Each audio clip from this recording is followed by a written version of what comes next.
Starting a whiskey collection can be super intimidating. These are 5 things I wish I knew before I started my collection. First on our list is just understanding how many different types of whiskey there are out there. There's ryes, wheated whiskeys, bourbons, scotch. Where do you even begin? My recommendation is to learn kind of what goes into each type of whiskey to make it what it is. This is called the mash bill. The mash bill is kind of the percentage breakdown of all the ingredients that go into the whiskey to make it what it is. So a rye whiskey, for example, is going to have a higher percentage of rye in it.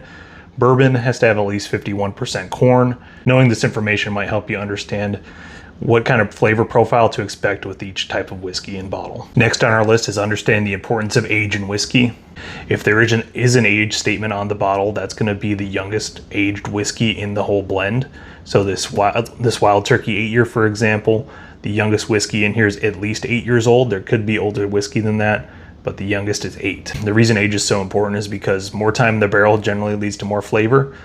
A lot of people surprisingly don't know that when whiskey goes in the barrel, it's clear liquid and it comes out as brown liquid. So that's due to the barrel and the charring that's inside the barrel. That charring and time in the barrel is what's going to give it its flavor profile and the different tasting notes you might find. A good rule of thumb when it comes to age and pricing is going to be $10 per year.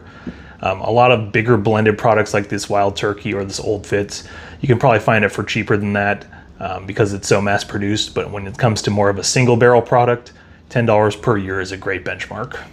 Third on our list is understanding the different proof points in whiskey. So the proof is the percentage of alcohol that's in the whiskey. When a whiskey is dumped out of the barrel, the proof point's usually way higher than what you'll find in the bottle on the shelf. This is because distillers will add water to it and proof it down to a level that they think more people are going to enjoy, or they like the flavor profile that they get out of it more at that proof point level. The proof is where the heat comes from when you're sipping whiskey. That first sip is usually going to burn regardless of the proof, unless you're drinking, sub 90 proof. When you're looking at whiskey on the shelf, you might notice different labels on the bottle that say things like full proof, barrel proof. These are usually going to be higher proof, 120 and up kind of things, much hotter than what you might find on a traditional shelf product, such as this Wild Turkey 8-year, which sits at 101 proof. As you develop your palate in whiskey, you might start to enjoy higher proof whiskey because you'll start pulling out more tasting notes because it is less watered down.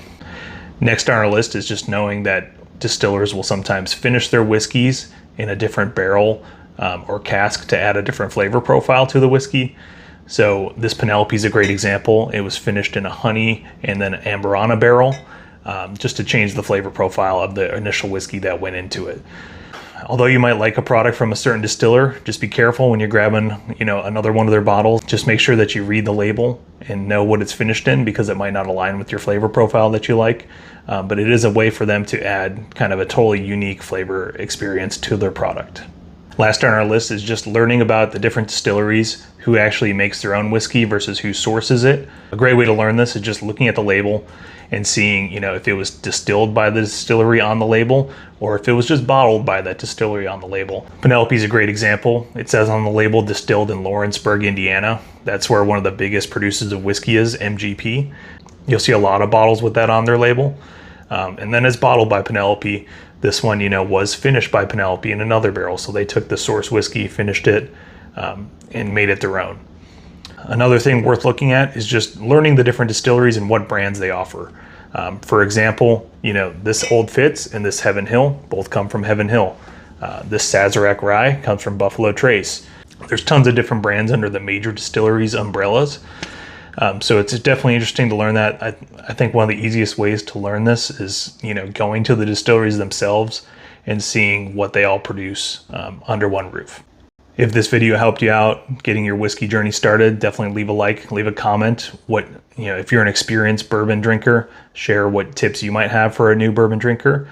And I'll see you out on the bourbon trail. Cheers.